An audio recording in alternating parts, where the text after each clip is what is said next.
এগুলো হচ্ছে চিকেন বন, আমার নিজের হাতে বানানো, রেডি করা। বাসায় চিকেন ছিল, এগুলো দিয়েই বানিয়ে ফেলছি। যে আজ আমি আমার ছেলের জন্য চিকেন বর্ন বানাবো, তো সেজন্য আগে থেকেই খামিটা রেডি করে রাখছি। তো প্রায় 3 ঘন্টা হয়েছে খামিটা রেডি করে রেখে দিছিলাম। তো ফুলে একদম সুন্দর হয়ে গেছে। তো তারপর আবার এটাকে আমি ছোট ছোট করে বাটিতে রেখে দিছি, যেন চিকেনটা বা রুটিটা বানানোর সময় আমার কোনো প্রবলেম না হয়। তো এখানে আমি চিকেনটা নিয়েছি, চিকেনের সাথে হচ্ছে মটরশুঁটি, তারপরে গাজর, আর হচ্ছে ছোট ছোট কিউব করে পেঁয়াজ কেটে নিছি। এটা দিয়ে আমি রান্নাটা করে নিছি চিকেনটা। তো সব ধরনের মশলা ইউজ করছি, যেহেতু চিকেনের মশলা সবই দিতে হবে, তা না হলে চিকেনের একটা ঘ্রাণ আছে, ওটা আসবে, স্মেলটা। সবই মশলা দিয়ে দিছি। এখন হচ্ছে আমি রুটিটা তো আগে থেকেই রেডি করা ছিল, তো এখানে আমি রুটিটা একটু বড় করে নিছি, প্লেটের উপরে নিছি, অন্য কিছু আপনার অন্য কিছুর উপরে নিতে পারবেন। রুটির উপরে আমি টমেটো সস দিয়ে দিলাম। এখানে মেয়োনিজটাও আপনারা ইউজ করতে পারবেন, তাহলে খুব ভালো হবে। মেয়োনিজটা দিলে একটা সুন্দর ঘ্রাণ আসবে, যখন রুটিটা আপনি হয়ে যাবে পুরোপুরি, তখন যখন আপনি ভাঙবেন রুটিটা, খুব সুন্দর একটা ঘ্রাণ আসবে, আর খেতেও খুব টেস্ট হবে। আপনারা চাইলে মেয়োনিজটা ইউজ করতে পারেন এখানে। সসের উপরে এখন যে চিকেনের গ্রেভিটা রেডি করছি ওটা দিয়ে দিচ্ছি। দিয়ে এটা সুন্দর করে দিয়ে চতুর্দিক থেকে হাত দিয়েই সবকিছুই আমার প্রসেসিং করা।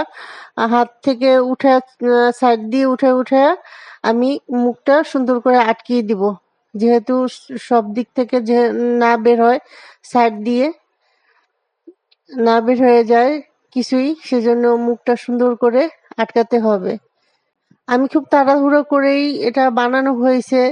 তো আপনারা যাই নিবেন, রুটিটার নিচে বা প্লেটে নিন বা যে কোনো কিছুতেই নিন, একটু তেল ইউজ করে নিবেন, রুটি আটকিয়ে না যায়। সেজন্য হাতেও একটু তেল মেখে নিবেন, যেন হাতেও না লেগে থাকে। আমি প্যানটা আগে থেকেই গরম করে রাখছিলাম, পরে এখন প্যানের উপরে দিয়ে দিছি রুটিটা। আমার প্যানে যে কটা 3টা রুটি ধরবে, তো 3টাই দিয়ে দিব প্যানে।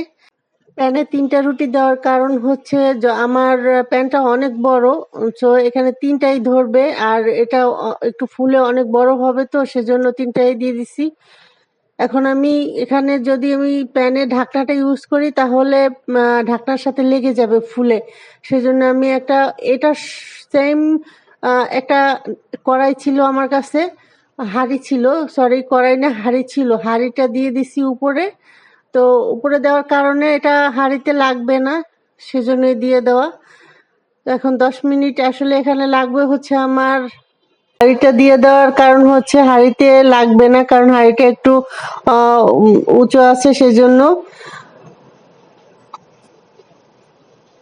আমার রুটিতে 20 মিনিট সময় লাগবে রুটিটা হতে। তো আমি 10 মিনিট পরে আসতেছি। তো 10 মিনিট পরে এসে আমি এক সাইড হয়েছে, এক সাইড উল্টিয়ে দিলাম।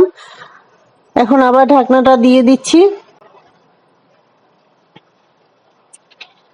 আবার 10 মিনিট পরে চলে আসছি। এখন 10 মিনিট পরে আবার দেখুন, অন্য সাইড উঠায় দিচ্ছি। তো সুন্দর করে রুটিটা হয়ে গেছে, একদম ফুলে টইটুম্পুর হয়ে গেছে। অনেক বড় হয়েছে রুটি, আসলে প্যানে বোঝা যাচ্ছে না যে কত বড় হয়েছে রুটিটা। ওয়াও, যে খুবই সুন্দর হয়েছে, আপনাদের আসলে বলে বুঝাতে পারবো না। আর একটু আপনাদের ভেঙেও দেখাচ্ছি।